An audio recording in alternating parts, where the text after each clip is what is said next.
il-fellowship fis-7 ta' filgħaxija. Neħdu pjaċir li naraw anka persuni li xandru l-Evangelu li mhux narawhom daqshekk ta' spiss għax il-kelma talla hija mxandra minn kull ħal u ġvera. Lum bi pjaċir mir River of Love nagħti merħba u ngħidlek grazzi tal-obbedjenza tiegħek Beverly, oħtna Beverly li hija djakna fil-Knisja illi se xandrilna l-Evanġelu se tkellimna fuq suġġett illi l-unika ħaġa li nista' ngħid biss huwa suġġett li huwa daqsxejn jaħraq mhux għall-babies u ġvera.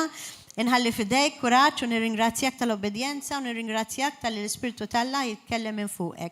Norbot kull xil tal-għadu f'isem Ġesu Kristu li ma jirnexxix u niddikjara anzi nikmanda l-anġli tal-mulej li jiġu issa f'dan il-post biex ikunu jistgħu jgħinuha ħalli taddinna l-kelma perfetta li l-mulej jixtieq eżatt għalina kollha f'dal istadju illum. Amen. Alleluja.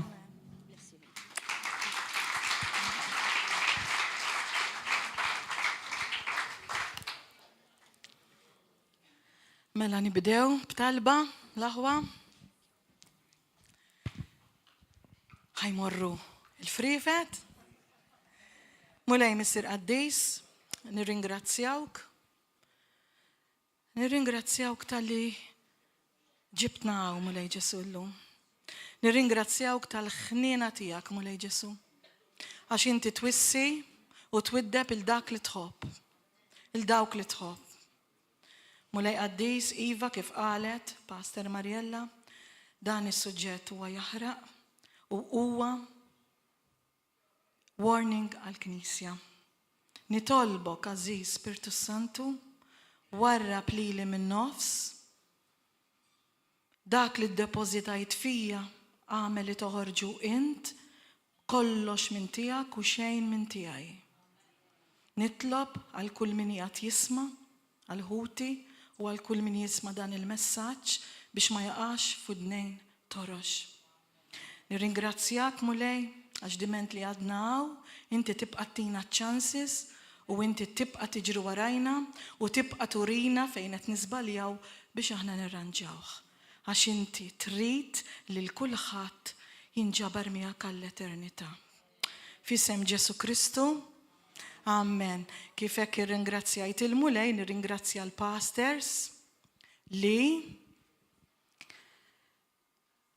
għandhom il-fiduċja fija u li jafdaw li dan il-pulptu. Għax mhijiex ċajta, dan il-pulptu huwa qaddis u fih responsabilità. Grazzi pastors. Mela, ħanibdew bi-skrittura. L-iskrittura hija mill-għanja tal-għanjiet Song of Solomon 2:15-17. Aqbdunna il-volpijiet, il-friħ tal-volpijiet, dawk li jeqirdu id-dwieli. Għaliex id-dwieli tagħna ħarġu in-nwar. Ħanajda bl-Ingliż, catch us the foxes, the little foxes that spoil the vine, ruin the vine. For our vine has tender grapes, our vineyard that are in bloom. Mela, għawek xaħna naraw l-aħwa fin-natural, qed naraw eliqi, dwieli, frott, ek, għalqa. Però hawnhekk qed jgħid li jiena nemmen li huwa qal issa il-kelma qed tgħidilna aqbdu il-volpijiet. F'dan il-volpijiet ifissru hawnhekk meta inti tara tfittex li huma qed jiklu l-frott. Timmaġinaw xi volpi huma insetti żgħar li jiklu iż-żgħir tal-frott. Il-bdiewa ma jistgħux iħalluhom. Irridu jipproteġu dwiel, jipproteġu l-għalqa, jipproteġu l-frott billi jagħmlu l-insettiċida u jipproteġu biex meta jiġu żmien il-ħsad jisibu il-frott fil-kannestri. Dawn l-insetti żgħar jħobbu jmorru għal nwar, għal dak iż-żgħir tal-frott. Iktar ħelu, fih iktar nutrijenti, imma l-iskop x'inhu? Għax hekk inti tiekol iż-żgħir ma jikbirx. Jekk ma jikbirx, l-għalqa mhux se tkun fruitful, mhux se jkun hemm production. U tiġi mqarraq bil-kbir, meta inti tiġi biex tagħmel il-harvest, taħsad ma ssib xejn. U tieħu xokk. Tkun sorpriż. Jew inkella il-gidma tal-frotta tant tkun żgħira ma tidirx li meta tiġi biex taqsam il-frotta tkun jaq minn ġewwa, ħażina. Mela l-bidwi irid jeqret u ma jħallihomx biex isib il-frott fi żmien il-ħsad. Dawn qegħdin biex iwaqfu il-produzzjoni, il-production. Mela hawnhekk qed naraw l-aħwa il-għerq għax huwa oġġett żgħir li iktar faċli għandu faċilità aktar li jinħeba ma jidirx, allura ikun żgħir, ikun ħelu, hemm il-possibilità li aħna fl-affarijiet żgħar narawhom ħelwin u nfiżduhom. Dak huwa l-għerq. Infatti għalhekk fil-Bibja qal volpi għax ma qalx insett. Il-volpi għandu l-karatteristiċi ħżina kollha. U l-iktar waħda huwa l-għerq li qarraq, jinħeba, jagħmel il-ħsara u ma jidirx. Però imbilli żgħir noqogħdu attenti ma jfissirx li ma jagħmilx ħsara, imma iktar għax m'intix tarah għandhom impatt qawwi għar-rovina tal-għalqa. Jekk jitħallew unguarded ma jagħtux kasom, ħajwaqfu u jeqirdu meta niġu fil-ħsad, il-għerq. L-aħwa ma noqogħdux ngħidu għax oġġett żgħir. L-Afrikani il-malarja l-iktar li toqtol mhux dak li l-junfanti kbar li mdawrin bihom. Fil-kelma tgħidilna dubbiena tnitten il-fwieħa.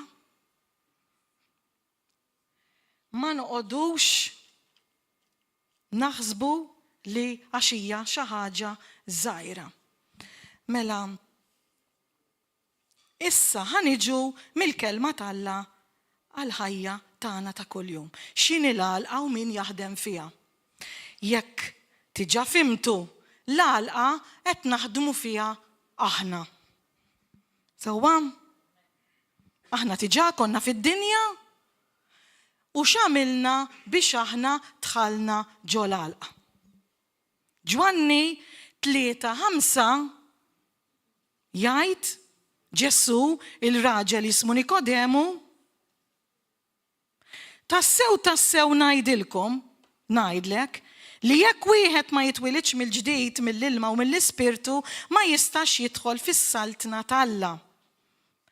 Mela dina nafuha, għalina hija basic, imma għal dawn il-ġodda u għal dawk tal-YouTube u jien u nikteb l-iktar li enfatizzali fuq din li mulej din nafuha. Le, jekk joġobkom taħsbux li din hija l-kelma ta' Gordon tagħna tal-Kristjani, din hija l-kelma tal-Alla. Ħuduha bis-serjetà. Ma tistax tidħol fis-saltna tal-Alla jekk ma titwilidx mill-ġdid mill-ilma u mill-ispirtu. Issa aħna hawnhekk nafuha imma qed nejda għal benefiċċju li forsi jkunaw xi ħadd li jgħid di xini tajt, tista' mhux kun tajba, tista' mhux titlob minn filgħodu sa filgħaxija, tista' mhux tagħmel il-karità, tista' mhux tagħmel dak kollu tajtina minn qed nagħmel xejn ħażin. Kulħadd huwa midneb mingħajr Ġesu, inkluż kull wieħed u waħda minna konna hekk qabel. Għalhekk mhijiex xi ħaġa kbira li trid tagħmel titwieled mill-ġdid huwa Malta smajna ħafna b'Ġesu. Kulħadd u li miet u li rxoxta u li bata. Imma il-Ġesu trid tistiednu inti.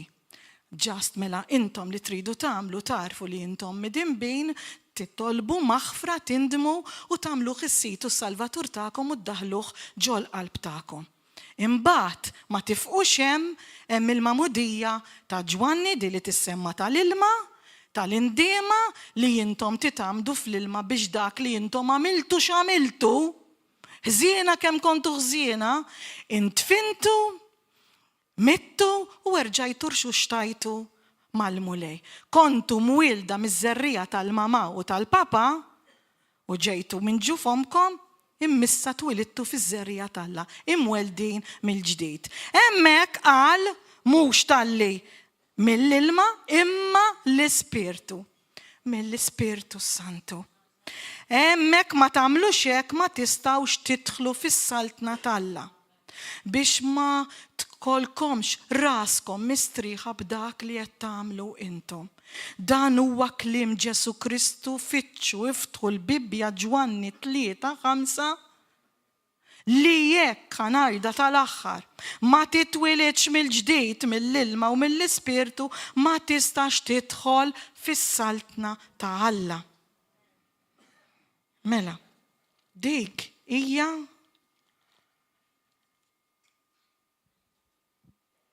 għal benefiċċju, step by step biex min irid jidħol fl-għalqa jaħdem magħna biex ikunu jafu x'inhija din l-għalqa.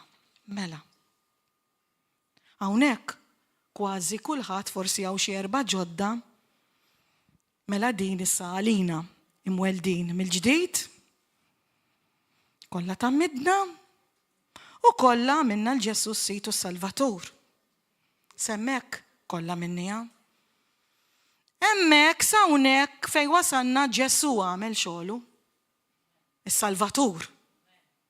Għamel xogħlu perfettament. Imma is-Situ s-Salvatur biex issalva ma qallekx is-Salvatur biss kieku komda x'għamel kollox hu. Is-sit ġifieri inti ġejt mixtrija bi prezz qoli. Mela jien minix tiegħi innifsi, mela jien ma nistax nagħmel iktar dak li trid. Lek nidħol fl-għalqa hemm sit l-għalqa. Irrid nagħmel dak li jritu. Il-boss is-sit tiegħek il-master jesser. Ma tiddoċċ iktar l-opinjoni tiegħi. Mhux iktar dak li rrid jien imma dak li xtrani li jgħix ġo fija. Is-sit u s-Salvatur, is-Salvatur prezzoli ħalsu. Is-sit irridu nagħmlu xi ħaġa aħna. Kif ħanamlu s-sit? Hemmhekk ħajidħol ix-xogħol, sagrifiċċju u obbedjenza. Hemm biċċiet minna li waqafna hemmhekk. Hemm biċċiet minna li komdu s-Salvatur imma s-sit baqa' hu tiegħu innifsu. U hawnhekk fejn ħajidħol il-messaġġ tal-lum. Kif bdejna l-Iskrittura. Naqbdu dawk l-insetti iż-żar biex dak il-frott għaw min ilu 10 snin, sentej, 3, dak il-frott li aħna minna qed idur għalih dak l-insett iż-żgħir, aħna rridu wasal iż-żmien li naqbduhom. Il-għalet ngħidlek. Il-volp il-kbir kollha kemm aħna qbadnihom biex qegħdin saw biex imxejna saw. Il-volp il-kbir dawk id-dnubiet li jidru, dawk li konna fid-dinja, dawk neħħejnihom. Imma daw il-little foxes iż-żgħar li jinħbew, daw moħbijinaw. Daw irridu l-obbedjenza u s-sagrifiċċju. Għax inkella inħalluhom jieklu il-ħlewwa tal-frott, iħassru il-frott, u aħna kollha nafu l-aħwa li b'xejn ġejna u b'xejn irridu morru, ma aħna ħanieħdu xejn minn dan qed nagħmlu. Imma Alla qed ifittex il-frott. Alla jrid jara il-frott. Tinsiex li hu d-dielja aħna l-frijaj u x'qal il-frijaj li ma jagħmlux frott naqtaw u naħraq. F'isem Ġesu Kristu naraw kemm hija skrittura li rridu llum da li qed jgħidilna noqogħdu fuqu. Nafu l-aħwa li żmien qorob. Kif semmit Pastor Marjella dawlet jiġru fid-dinja, nafu li żmien qorob ħafna ħafna. U dan il-messaġġ tal-lum naf li forsi ħanistema imma ma nistax ma ngħidx il-verità, għaw minna li ħaniġu shocked, ħaniġu sorpriżi minn għalina għandna dawk il-kannestri mimlijin bil-frott u ħansibu li peress li ma tajniex każ dawk l-insetti l-irqaq li kiel il-ħlewwa żgħir tal-frott u ma lħequx kibru u l-kibru mħassrin ħansibu l-kannestri vojta. U wasal iż-żmien li rridu niġu quddiem sit l-għalqa.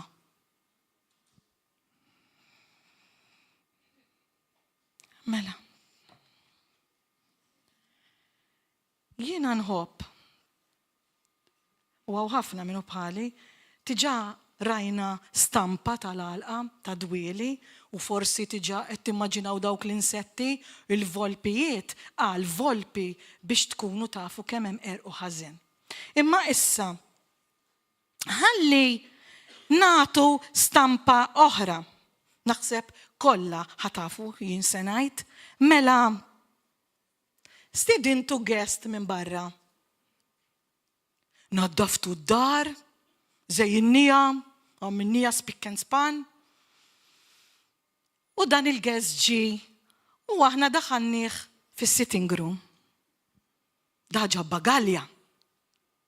U qed titkellem miegħu, qed jitkellem miegħek, qed tixxierku flimkien, hekk ferħana, fetaħ il-bagalja u tak ir-rigali. Naħseb tafu għal min qed ngħid, Ġesu jgħid, ikun aħjar jekk jiena nitlaq għax il-missier jibgħatilkom l-Ispirtu Santu mill-bogħod. Issa taraw il-kelma bogħod għal xi qed ngħidilkom. Mill-bogħod ġi fis-salott tagħna. Ġwanni 16:7. Mill-bogħod ġi fis-salott tagħna. U tagħna ir-rigali. L-imħabba lena slim, is-sabar il-ħnina tieba l-fidi l-ħlewwa r-rażan. Ġesu ma qalinniex ħanibatilkom il-mejd, ma qalinniex ħanibatilkom il-qaddej, għallinna ħanibatilkom il-helper. Mela ma nipretendux li x-xogħol l-għalqa ħanamlu u weħdu, il-helper huwa dak li jgħinek. Mela l-helper, il-guest li ġi fis-salott tak ir-rigali. X'għandhom x'jaqsmu dar-rigali li semmejna mal-għalqa? Għax hand in hand mal-helper naħdmu fl-għalqa bir-rigali li tanaw irridu noħorġu l-frott minnhom.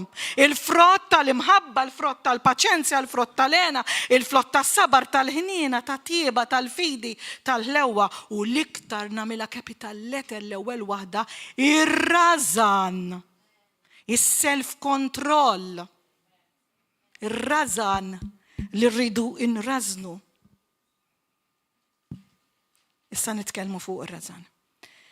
Imma issa dan li qiegħed fis-salott l-aħwa. Din it-tieni warning. Din it-tieni warning. Dan li qiegħed fis-salott jixtieq u qed jistenna li ndaħluh ġol kamra tas-sodda. Indaħluh ġol inner chamber. Indaħluh ġol closet. Il-kamra tas-sodda fija l-affarijiet personali tagħna, fija l-intimità, fija fejn inkunu fil-kwiet, fija l-affarijiet personali tagħna li anke kiġi xi ħadd insakruha. Dan il-guest huwa ġentlom. Dan il-guest jekk jaralek il-bib imbexxaq mhuwiex dieħel. Dan il-guest mhuwiex se jiftaħ iċ-ċavetta u jidħol. Dan il-guest ħajibqa' bil-qiegħda sakemm inti tistiednu minn qalbek biex jidħol f'dik il-kamra. Il-warning hija din, hawn ħafna minna li ħallejnih fis-salott. Għadna ma daħħalniex f'dik il-kamra. Tgħiduli kemm nixtieq ikonna dik il-qawwa tal-apostli. Wasalna f'dak iż-żmien li rid ikonna dik il-qawwa. Imma qed jgħidilna lest kollox f'dik il-kamra ġie mill-bot għall-kamra tas-salott. Kull ma baqa mis-salott sal-kamra tas-sodda taqtax qalbek. Sallab il-dan il-ġisem li jrid. 5 jiena rrid Iżajja kliem ix-xitan, irrid nolli trontija iktar fuq minn trontalla, irrid inkun aqwa minn Alla. Dal-ġisem il-ħin kollu jrid. X'qalilna Ġesu? Aqbdu is-salib. Iċħdu lilkom infuskom dak li tridu u ejja warajja. Għandna 3 affarijiet kontrina x-xitan, id-dinja u dalar wieħed il-ġisem. Għaliex? Out in Jesus' name. Nistgħu nkeċċuh. Norbtok f'isem Ġesu Kristu. Għandna awtorità fuq ix-xitan. Da la hu jrid aħna ngħidulu ma rridx. F'isem Ġesu Kristu le. L-obbedjenza, is-sagrifiċċju, naħdmu fl-għalqa, namlu l-frott. Imma mbagħad naraw kif ħanoqtlu dawk il-little foxes. Mela l-aħwa. Kif għadna dak ma jisfrundax il-bib. Kif għadna wkoll nixtiequ dik il-qawwa. Hawn min jgħidlek kemm nixtieq ikolli l-erf, kemm nixtieq ikolli word of knowledge, kemm nixtieq noħlom, kemm nixtieq ikolli dik il-qawwa tal-apostli li jimxu u bil-man tagħhom ifejqu n-nies, ipoġġu jdejhom. Jekk kollha mis-salott indaħluh bis-serjetà fil-kamra tas-sodda, hemmhekk ħajtik il-qawwa, ħajtik dak li għandek bżonn, ħajtik dak li inti tiġġieled kontra dan il-ħażen tal-lum, ħajtik id-dilka, ħajtik l-anointing, ħajtik dak kollu li inti għandek bżonn hemm ġew għax inti titqatta l-ħin miegħu, intimità miegħu, imħabba tinsewx. U dak li jimla l-lampa. L-10 verġni, 5 ħallewh fis-salott, 5 daħluh.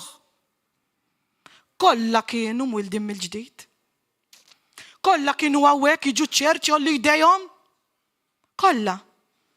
Ma 5 daħluh f'dik il-kamra u bdew qattaw il-ħin miegħu u mlihom bil-qawwa, biż-żejt u 5 ħallew il-lampa vojta, il-lampa nixfa u ma daħlux. Dak li jimla il-lampa iridek iddaħlu, biż-żejt iridek iddaħlu fil-kamra tas-sodda. Biex aħna ikonna il-lampa mimlija kuljum, moħħna mistrieħ li kif iddoq it-tromba ħaninġibdu li daqt nisimgħuha l-aħwa. Li daqt nisimgħuha. Dik il-passjoni, dak iż-żelu, mela passjoni, hekk noħodha mill-kompassjoni. Passjoni, żelu, bl-azzjoni miegħu. dak itinem ġew, dak iż-żelu, dak il-passjoni li ma naqtawx qalbna li bqgħu l-qusejrin l-qudiem, dak in-nar jaqbad kull fejn immorru, dak l-anointing, imma minn hemm ġew irid itihunna. L-inner chamber, il-passaġġ. Is-sagrifiċċju u l-obbedjenza ta' dan il-ġisem li ngħidulu le. Mela x'inhuma il-little foxes issa li qegħdin l-għalqa, qegħdin nagħmlu dak il-frott li ħajiklinna il-frott iż-żgħir, little foxes fil-Knisja. Il-kompromessi dawk il-famużi u b'daqshekk u mbilli. Għax aħna ngħidu meta naraw li hekk ngħidu aħna ra kemm tlaqna affarijiet meta konna fid-dinja. Allura daw ma nagħtux kasom. Fi Ġwanni jgħid li mħabba d-dinja tiskwizja l-imħabba tal-missier minn ġo fik. Nibdew wieħed mill-kompromess. Iż-żina. Mela il-volpi l-kbir tilnieħ għax issa nafu kollha li jekk konna ngħixu ma' xi ħadd poġġuti li ma nistgħux pornografija, adulterju naqilbu għall-mara u r-raġel fejn jidħol is-seżda. Mhux qed ngħid għal daw li qtilna il-volpi il-kbir tilnieħ. Ngħixu flimkien sess, fornikazzjoni qabel iż-żwieġ, il-sin, diskors, ħwejjeġ li twaqqa, il-ħaddieħor. Dawn issa li jidru nħejnihom, tilnieħ il-volp il-kbir. Ma x'inhu il-volp iż-żgħir? Dak li qed jiklinna il-frotta. Imma jiena m'għadniex ta' ngħix mal-partner. Imma xi kultant jiġi l-miliet hekk dak il-holidays, dik il-ġimgħa. Jew tkun ma tiflaħx, jew inkun ma niflaħx. Immur naqra hemmhekk, imma leta jiġu kamra, jinġu oħra, jiġu sodda, jinġu oħra. Anzi, jekk forsi jkun hemm xi tifel, xi tifla fin-nofs, irraqduhom nistgħu noqogħdu fis-sodda jkun hemm it-tifla u t-tifel. Sa dan it-tant daw affarijiet l-aħwa li meta jiġu għandi u n-nies bħalma jmorru għand il-pastors nismagħhom jien bajnejja. Imma peress li hemm hija uħti toqgħod fi triq, jiena nipparkel karozza xi ġiex kantunier il-bot. Imma imbilli ma jarakx xħuku uħtok u ma jmorru xajdu l-pastors. Inti taf li Alla qiegħed kamera fuqek 24/7. Dak huwa kompromess. Ma qabel jiena kont nagħmel istess kuljum. Qabel kont niġri minn waħda l-oħra isni żunżana minn fjura għall-oħra. Immissa le, issa għandi qiegħed miġbur ma' waħda u flok naqa' kuljum naqa' darba b'daqshekk. Qod attent. Ara kif tkun qed tirkeb il-żiemel il-pony jiddoq xi tromba, ħatara kemm hu b'daqshekk mhux xejn. X'affarijiet daw. Mela. Il-ħwejjeġ. Mela qabel jiena rani kollox barra seksi mawx. Issa armejthom dawk il-ħwejjeġ u nidħol fil-Knisja. Inkaxxat naqra fuq l-irkoppa intu miexi jibda tiela. Kif nara naqra il-pastor jolmarelli u xi djaknu nizzel, intella u bħalma qalinna l-pastor għattu xquq. Daw ġol Knisja. Imma jew inkella nilbes hekk għax isħana barra, jew inkella għal xi tieġ. Mela inti qabel ħriġt mid-dar meta lbist il-ġeswa tluq ġod il-kaxxa.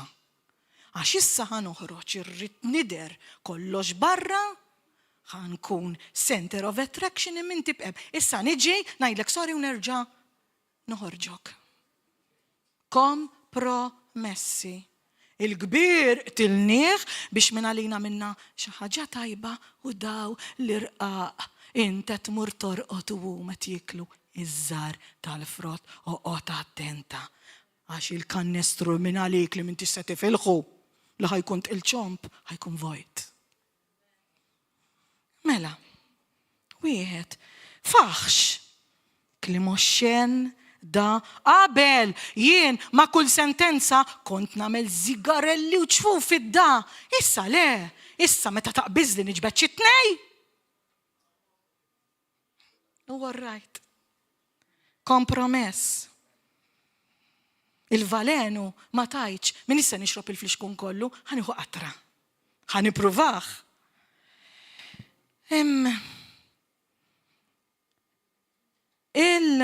Il-ċajt, doppju sens, dawn ħafna affarijiet, billi kont fuq ix-xogħol u komplejt, dawn ħafna affarijiet li ikunu qegħdin jagħmlu iż-żejt għan-niżla. Dawn ħafna affarijiet li jieklu il-ħlewwa tal-frotta.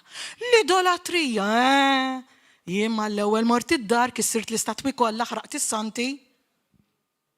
Kis għattajt iż-żibeġ kont se niżlaq fihom, jiġru mal-art, m'għandix idolatrija. U mbagħad għandna l-ikbar wieħed. Lejl u nar. Fuq l-istage, fuq ix-xogħol, fil-break, mal-familja, kull fejn tkun. Dak, il-television, il-media, Instagram, TikTok, daw kollha idolatriji. Imma tajt ħafna ta' minnhom il-futbol, il-hobbies li mhumiex ħżiena ma jridux jiġu qabel Alla. Il-futbol mhux tal-li mur nara l-partita u nkun naf fi xħini u mur minn qabel tal-li nirrikordja kollox il-ħin kollu bihom nara fil-mobile. L-idolatrija, video games, PlayStation li qed isaħħar il-moħħ ta' tfal illum seraqulhom moħħhom. Issa dawk l-idolatriji l-kbar, il-volpi l-kbir tilnieħ hemm iż-żgħir. Imma dan huwa tajjeb, dan hu mlibbes tajjeb ix-xogħol. Mela mmorru x-xogħol. Għandna part-time 1, part-time 2 u part-time 3 minn ġo d-dar. Mela fejn hu l-ħin għal-malmulej? Fejn hu l-ħin għal-familja? Fejn hu l-ħin għaż-żwieġ? Fejn hu l-ħin għat-tfal li qed naraw dal-ħażen fl-iskejjel? Dak li qed jisimgħu u qed jaraw id-dar. Jekk inti xogħol u d-dar tagħmel ix-xogħol id-dar għalaq l-bib u ħalluni kwiet. Da tfal fejn ħa jisimgħu x'qal Alla? Fejn ħa jisimgħu is-sewwa? Fejn ħa jisimgħu x'għandhom jagħmlu ma jagħmlux għax inti qed tibnihom kuljum bil-kelma t'Alla. Qed titlob fuqhom, qed fl-atmosfera tad-dar hemm maqru għall-kelma t'Alla biex dawn it-tfal ikollhom il-protezzjoni. X'inti tagħmel inbilli tagħmel dak il-flus kollha x'irrid inħallas id-dejn, għax irrid inkun għax dak għax tarek għax dak irrid inkun superjuri. Mhux talli il-Little Fox qed ikollu talli anke żwieġ ħajaqridlek. Għax il-Little Foxes għawek għaw ħafna x'inhuma, wieħed minnhom jaqret iż-żwiġijiet. Mela, ix-xogħol daka huwa sabiħ. Is-seħer, il-fox il-kbir tinnieħ. Kont immur ant il-fortune tellers, kont immur ant il-mediums, kont immur imma waqaft. Imma, imbagħad ribellu żdaqsek mawx u qed iddaħħar is-seħer ġol-Knisja. Id-dnub tas-seħer, ir-ribelljoni huwa d-dnub tas-seħer. Qed iddaħħal is-seħer il-wiċċ qed tidħol ġol-Knisja. Għaliex ir-ribelljoni x'qal il-pastor, x'qalet il-pastor, tmur għandha, tmur għandu, u mela le. Dak xjajtu, dak xtajti le, ir-ribelljoni jien irrid nibqa' nafeċ, jien irrid nibqa' niġi, imma rrid nibqa' mela hemm is-seħer ma tista' m'għandekx għalfejn tmur għand is-Sahara. Jew inkell l-oħra. Le m'għadniex imur tant is-Sahara, imma qed nidħol fuq il-Facebook. Ikun hemm xi profeta minn barra jitlobni l-flus u jipprofetizza l-futur. Ma hej. Seħer flok minn ġol mobile ġoddar. Jew inkella l-astroloġija, jew inkella daw l-affarijiet, jew inkella il-paranormal, ninteressa ruħi, jaffaxxinani. Dan huwa kollu seħerin billi inti tajt u qtilt il-volpi l-kbir, dawn huma kollha żgħar. Qegħdin iduru. Mela, mibeda, ġlied, ejra, korla, rabja, nuqqas ta' maħfra, firda. Kollha jidru daw mhumiex kbar, ma toqtolhomx daw żgħar hawnhekk moħbijin. U kollha jinżlu taħt capital P, capital R, capital I, capital D, capital E. Pride. Kollha taħtom. Il-mulej jgħidilna Proverbju 4:23, guard your heart. Dawn kollha moħbijin fil-qalb, poison valenu, li bijom jiekol il-frott iż-żgħir, perikolus immens għax ma jidrux. Ejra. Qabel, orrajt, tilna rġajna l-volpi l-kbir, qabel kont ngħid għax ħija oħti għandhom villa per eżempju dak, karozza u whatever. Forsi inti bnidem ajjur, imma dawk tajtom għax naf li huwa dnub volpi kbir, imma mbagħad daħħalta ġol knisja. X'inhi? Nejr għal ħija u għal oħti. Għax dik taf titlob, dik taf tipritka, dak jaf jallem, dak jaf idoq, dak jaf ikanta. Imma tafu li l-Alla tagħna. Alla tagħna mhuwiex qammil. Alla tagħna mhuwiex greedy. Alla tagħna m'għandux budget li jgħidlek din il-ġimgħa tittgħaddi b'dak id-don biss. Ix-xahar id-dieħel inti ieħor. Le, x'jgħidilna? Jitolbu u jingħatalkom. Ix-xen huwa l-aktar doni u jien intikom. Dak li għandu ħafna u kompla jixxenna inti iktar, dak li għandu wieħed u hija biżejjed wieħed noħodulu inti l-ieħor. Dak huwa Alla tagħna, ma tafuħx hekk m'intomx qegħdin fil-kamra tas-sodda hemm ġew.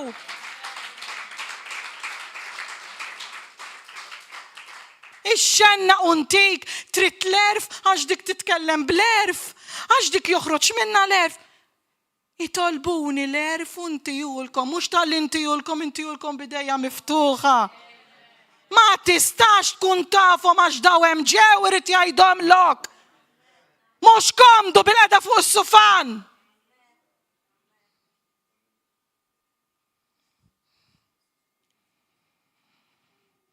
Nuqqas ta' maħfra.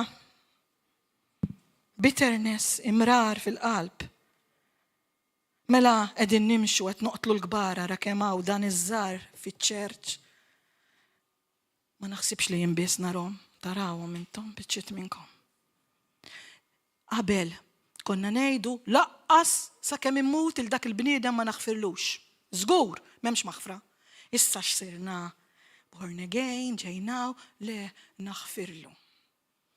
Nkolli argument ma ħija waħti naħfirla naħfirlu. Imma jekku jiġi l-Knisja u kun n-naħa tax-xelluk jinoqgħod in-naħa tal-lemin. Naħfirla, inħobba imma m'hemmx affari għax irid nagħmel il-boundaries. Ajma, xieraq dil-persuna li tiskarta ma tiġ tagħmel eye contact tkun fejn il-bib tat-toilet u jkollok bżonn toilet. Li jsiru daw Mela x'namlu dar, qed rajthom jiena, nibqgħu għajnejna isna msaħrin għall-bib ta' barra biex nibqgħu nħarsu lej il-bib ta' barra u nilwu għat-toilet. U mbagħad nitilgħu għat-qarbin. Fajna Alla, għandek raġun u m'għandekx. Fajna Alla l-iktar wieħed b'saħħtu huwa dak li jkisser il-ħajt. Huwa dak li jdewweb is-silġ. U għandna ħafna opportunitajiet jekk inti titlob il-mulej. Jista' jkollu il-bniedem birthday ġej miliet, jipprofetta ruħek, ikteb messaġġ sabiħ, birku, mhux brother jien naħfillek. Ikteb messaġġ, birku, jew hekk kien hemm xi ħaġa bejnietna jew jiena offendejtek, mhux b'intenzjoni, skużani, aħfirli. U inwaqqa is-silġ. Nitlob il-mulej, ittini dik l-opportunità ma' ħija u ma' oħti biex inwaqqa il-ħitan, speċjalment jekk intiela nitqarben. Le, jiena nitqarben, jiena m'għandi xejn għalih. Il-mulej qal, jekk magħhuk hemm xi ħaġa, mur iddilja miegħu anka jekk huwa qed tarah li huwa mhuwiex qiegħed sew miegħek. U inti ma għamilt xejn, imma inti mur. Għax il-pastor jgħidilna tqarbnu. Pastor jgħidlek qarbel qalbek qabel ukoll. Min tixtiela minn fejn aħuk u oħtok u waqqas biss għandek eye contact. Ma. Il-gideb. Ittinnih il-gideb għax qabel kont. Kull kelma nikdeb. Tiltu l-foks il-kbir. Immissa gidba l-bżon. Issa white lie. Taf li hemm 100 skrittura fuq il-gideb? 100. Jew inkella nofs verità. Jew inkella fejn idħol jiena nagħti il-kulur, ħanieħu raġun, insebħu l-oġġett dik hija gidba. Fejn jidħol ħadd ieħor innaqqas il-kulur. Dak huwa kollu assoċjat mal-gideb. Ġesu qalilna abjad abjad, iswed iswed.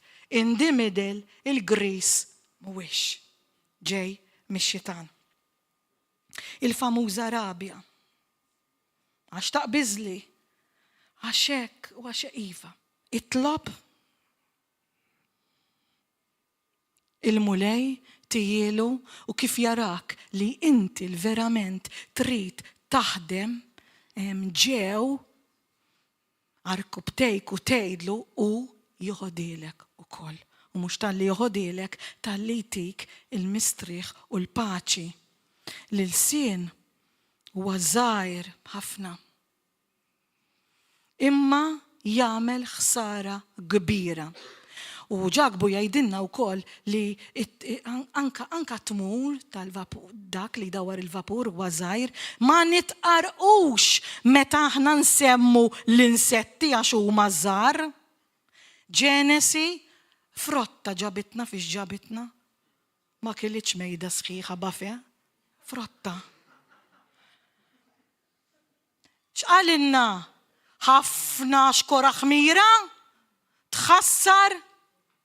Tikka, tħassar l-ġna kollha xkora, ftit ħmira, ftit.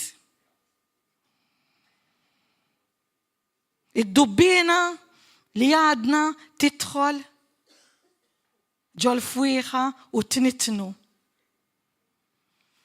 Għax għandna vizzju anka kelb, anka papi żgħir u qattu żgħir infizduh, iż-żgħir niggustawh imma noqogħdu attenti. Għax dak huwa l-erq u aħna qegħdin fi żmien erq kbir. Dik in-naqra rabja, dik in-naqra pjaċir, dik in-naqra attitudni, dik in-naqra li għaddit tiegħi tibda tibbek slejdja ftit ftit, hemmhekk tibda tħallih jikollok dak il-frott kollu. Mela, aħna issa mixjin qed nagħmlu l-frott inna żmien hawnhekk U nibda jidħol dak il-little fox l-insett għax nibdew naraw tube, nibdew insegwu. Pawlu jgħid Vanġelu ieħor. U nut li ħdimna dak ix-xogħol kollu għandna dak il-frott. Mela. Nibdew nisimgħu u nibdew nemnu dak li smajna Pawlu jgħid oqgħodu attenti jekk mhuwiex il-Vanġelu li xandartilkom jiena huwa misħut. Jew smajt, jew rajt, jew dħalt YouTube. Kif tista' tirċievi l-fejqan jekk ma dekx temmen li Ġesu ifejja u għadu il-healer. Ma tistax. Kif tista' tirċievi l-qawwa u l-affarijiet u l-anointing li hemm ġew jekk waqaft temmen fl-Ispirtu Santu u tajt li dak skada waqaf spiċċa għandu expiry date. Kif tista' tgħix mingħajr l-Ispirtu Santu, mingħajr il-qawwa, mingħajr dak in-nar, mingħajr dak l-anointing, meta l-Ispirtu Santu huwa dak li kif iddoq it-tromba ħajittieħed magħna, huwa dak li Ġesu bad biex iħejji l-arusa. Kif tista' l-arusa tkun spotless mingħajr tikmix, mingħajr teba, mingħajr l-Ispirtu Santu? Kif tista' titkellem aqqas ammen mingħajr l-Ispirtu Santu? Kif ħatirċievi dak il-qawwa u dik il-preżenza, dak l-anointing, dak in-nar li ħtieġ f'dan il-aħħar ta' żminijiet hekkux miegħu fil-kamra tas-sodda fl-intimità, fil-qari tal-Bibja, fit-talb mill-Ispirtu Santu. Kif ħadd tmur quddiem Alla bil-lampa mimlija mingħajr l-Ispirtu Santu?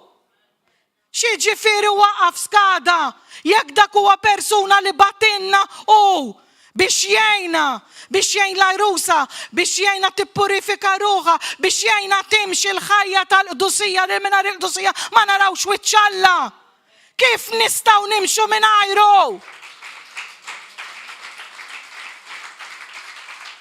Mejjed minn issa mingħajru. Mingħajr id-doni, mingħajr il-qawwa, mingħajr dak. Jiġifieri dalaqqas sas-salot ma daħal. Jew għatlu waqbad dawk li ġibt li ħudhom fil-bagalja u itlaqx inskadut. Il-qawwa tad-dem ta' Ġesu Kristu. Aqasna f'nitlob mingħajr il-qawwa tad-dem. Il-protezzjoni fuqna, fuq uliedna, fuq id-dar. Il-qawwa tad-dem ta' Ġesu Kristu kontra kull ħaġa li jkollok. Anka tissapara lilek u dak li qed jiġi bil-ħaj tad-dem ta' Ġesu Kristu tiksel uliedek. Għal protezzjoni, għal kontra l-għadu li ma jiflaħix meta tkun qed titlob fuq xi ħadd u semmi l-qawwa tad-dem ta' Ġesu Kristu u semmi n-nar eriditalla u semmi n-nar tal-Ispirtu Santu u semmi li Allu ma jestus. Ma jiflaħix l-għadu u mbagħad int għax smajt xi ħaġa u kont għamil dak il-frott, ħalli daw il-little foxes jiklulek kollox u dak li għamil tal-xejn.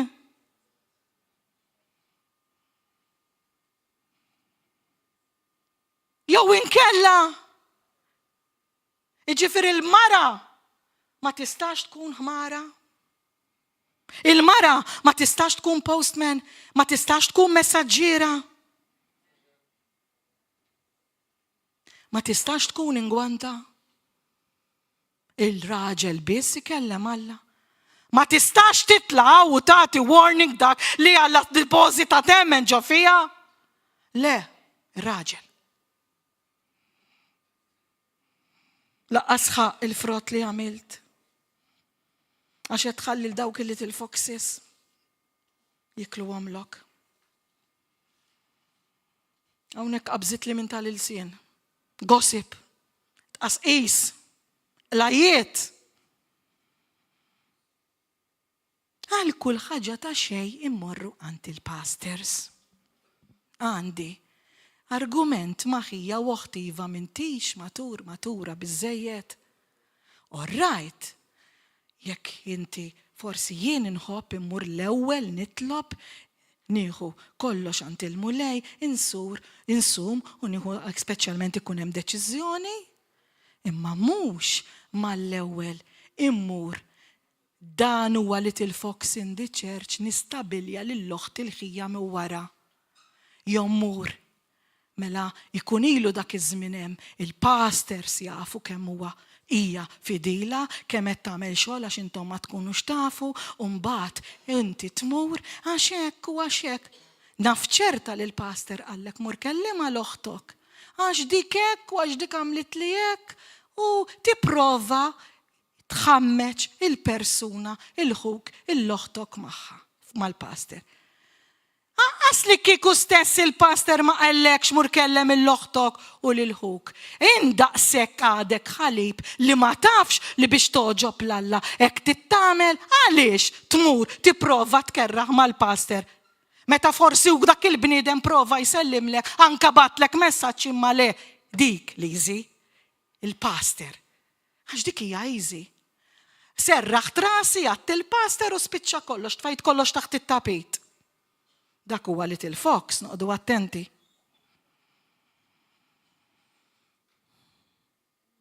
Mela, ambizzjoni dejjem irrid, ingerger, neqret, dejjem irrid. Għax hemmhekk tidħol l-ajra, kliem dejjem negattiv, xi joħroġ minn hawn. Negattività, dgergir, għax qatt m'għandi biżejjed, nmur niddejjen biex inħallas dan id-dejn, nerġa' mur niddejjen biex inħallas daw, għax dejjem irrid nagħmel pass iktar milli niflaħ, nagħmel pass u ninfetaq. Da kollu għax irrid inkun bħal ħadd ieħor jew aħjar minn ħadd ieħor. Ambizzjoni. Mela ma tafx ħallejtu fis-salott.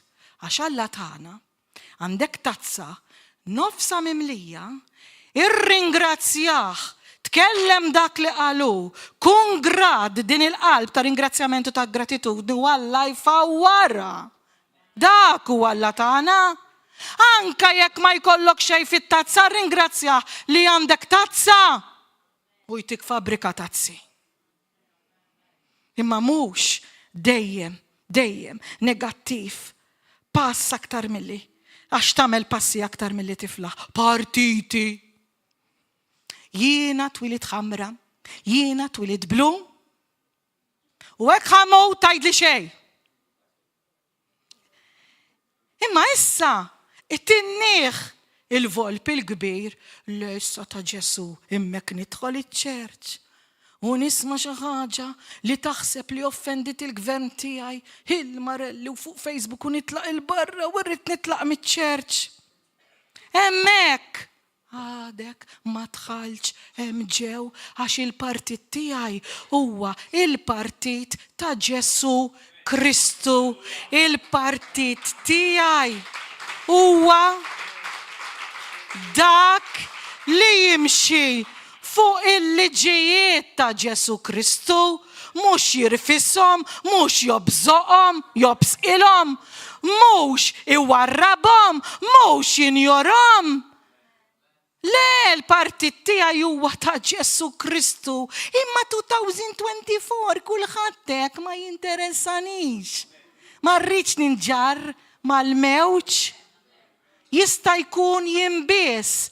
Ġesu għala, qiegħda miktuba, Ġesu kien, Ġesu għadu u Ġesu jibqa'. Il-kelma tiegħu hija għall-eternità. Ma titbiddilx. Ma dak il-partit jien qiegħda, dak il-partit jiena tassalt navvutajt u ħanibqa' nivvota. Il-meetings tiegħu immur. Nolli idejja fejn jolli ismu. Inxejru l-bandiera u niftakru li rridu nilħu l-istandard tiegħu mhux tiegħek u tiegħek. Ma jinteressanix l-istandard tal-gvern, l-istandard ta' min huwa fil-poter, l-istandard ta' Ġesu Kristu. Nivvota lilu u il-liġi tal-kelma tiegħu dak li qalu iva u amen. Fis-sem Ġesu Kristu.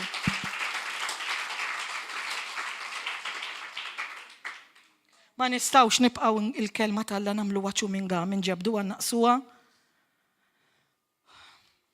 Mela.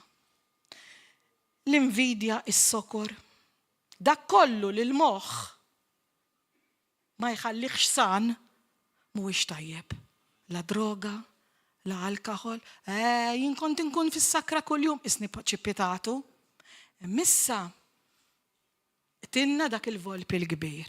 Issa hekk fiċ-ċerċ ikonna tieġ ma nixrobx ta'. U f'dan it-tieġ flok inti li ma tixrobx, inti xrobt iktar minn nies tad-dinja. Sorry ta'. Għax Pawlu għalinna, Pawlu għallek tazza mal-ikel. Ma għallekx murtiċ u ixrob il-berjer ta' tiċ ta' kana. U uħroċ fuq l-idej. U uħroċ patata. Il-kemmu sew indawru għal ħarġi Pawlu.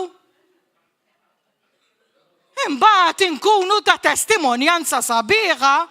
Jajdu lek daw jajdu u jevanġelizzaw. Tixrobx. Oħra. Di forsi kontili 4 snin, 5 snin. Kont noħroġ ħażebbuċ mill-knisja. Bniedem bil-Bibja qed jevanġelizza bis-sigarett. Jiena għalija vera kont għadni bidu ma nitnikket fl-ispirtu. Id-daħqunix mela min ipejjeb ħajittieħed, minix se nidħol hemm. Biss taf x'ngħid timmaġinak iddoq it-tromba u ħadd titlaq bil-whisky jew bil-birra jew bix-xorb ilibes bladdoċ u bis-sigarett. Wow, kif inti tiela. Ma tantx ikollok x'tinża, ftit ħa tinża. Ara taħraq xi janġlu kif tasal.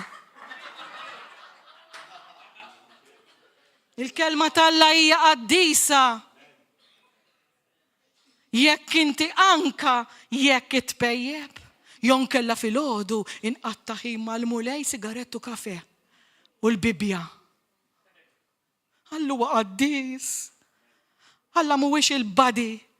Alla min tista' tgħidlu jnieħdu fl-ixkun birra sigarett. Jew dix jgħidula biex titlaħaj. Jew Mijiex, Alla huwa qaddis. Alla huwa qaddis li kif raħ Ġwanni għalinna l-imperatur fejnu. Dwejn, ħassu ħażin Ġwanni waqa' mal-art li kienex miegħu kien dak li jkun fuq sidru, dak it-tfajjel ċkejkenex kien raqat miegħu. Kif ra dik il-majesta, dik il-qdusija, dak in-nar, dak li l-juwaqa qudiemu. U inti tittajt li qiegħed miegħek jieħu drink. Il-badi, dusija reverenza alla sovrana alla majestus. Tiżlux għal-livell tiegħek. Niżel tiġà għal-livell tiegħek. Biex sar l-inqas wieħed mhux għaddej il-sir għax il-lut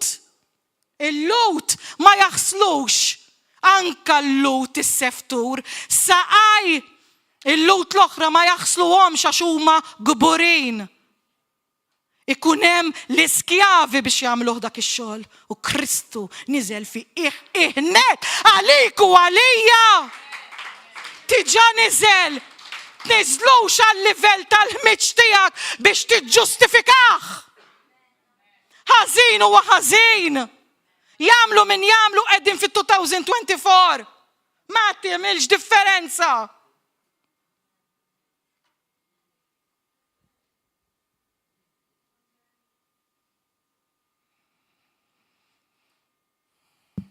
Mela. Is-singles.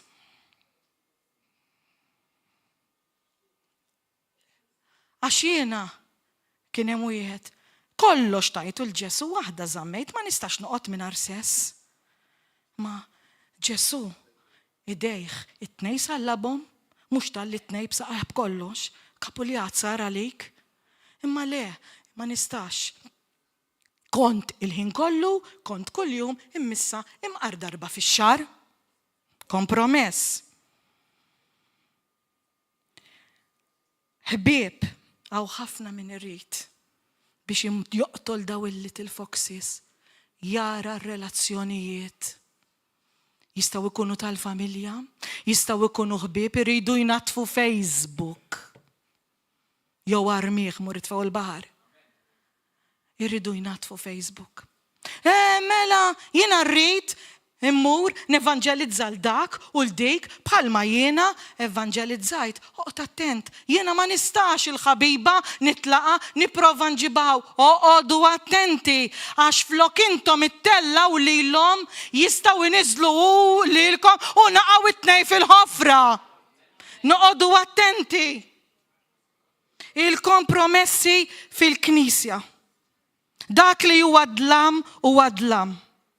Ma tistax tikber fil-frott. Mela, issa,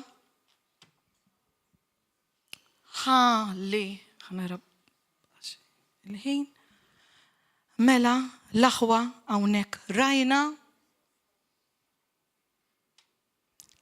il-little foxes f'daw li qegħdin jaħdmu ġol għalqa li qegħdin jieklu iż-żgħir u li l-warning hija li rridu neqirduhom. Irridu noqtluhom, irridu nagħmlu l-bexx biex meta niġu fil-jum il-ħsat u ma joqtolonniex ma jiklinniex u joqtlilna żgħar, jkollna il-kannestri mimlijin u oħra ma nħalluhx aktar fis-salott. Ejjew minn qalbna nistidnuh fl-inner chamber tagħna, fil-closet, fl-intimità, nagħlqu l-bieb fl-imkien miegħu, nistrieħu fih, nisimgħuh, mhux għandna vizzju u barra. Inkellmuh, nadurawh, inqimuh, nisimgħuh. Ħalli hemmhekk li nfittxuh kuljum fil-inner chamber, hemmhekk inkunu rasna mistrieħa lill-lampa kuljum mimlija biż-żejt. Ħalli meta jiġi b'dik il-lampa mimlija biż-żejt, bil-qawwa u bin-nar u bl-anointing li tina u tbexxix imbixxu noqtlu dawk il-little foxes biex aħna naħdmu hand in hand ma l-Ispirtu Santu ġewwa l-għalqa ħalli nagħmlu frott tajjeb fi żmienu, frott li jibbenefika minnu kulħadd u rasna mistrieħa mmorru norqdu li dawk il-little foxes mhux biżżejjed tilna l-kbar imma dawk ukoll tilnihom. Daw kollha rridu nagħmluhom hekk mis-salott indaħluh fil-kamra tas-sodda l-obbedjenza u s-sagrifiċċju is-sit yes ser insalbu dan il-ġisem ngħidulu le għall rridu aħna u iva għal dak li jrid Ġesu u dejjem nitqazzu sanctification ġo dik il-kamra għax hu qalilna mingħajr il-qdusija ma tarawx il-wiċċi. F'isem Ġesu Kristu mela il-viewers tal-YouTube fil-bidu għad dik ta' Nikodemu ekkaw xi ħadd minnkom li jixtieq li jitwielet mill-ġdid mhuwiex biżżejjed u mbagħad titamet u mbagħad tieħu l-Ispirtu Santu biex tidħol fl-għalqa biex imbagħad il-mulej li qalilna ma tistgħux tidħlu fis-saltna mingħajr ma titwildu mill-ġdid għalqu għajnejkom u għajdu din it-talba miegħi. Mulej Missier Qaddis, jiena bik smajt, imma llum smajt xatt fil-kelma tiegħek li jekk il-bniedem ma jitwilidx mill-ilma u mill-ispirtu ma jistax jara s-saltna tal-Alla. U jiena rrid li nidħol fis-saltna tiegħek. Għalhekk jiena naraf li jiena midneb, nitolbok maħfra, aħfirli, aħsilni b'demmek il-għażiż u iktibni fil-ktieb tal-ħajja.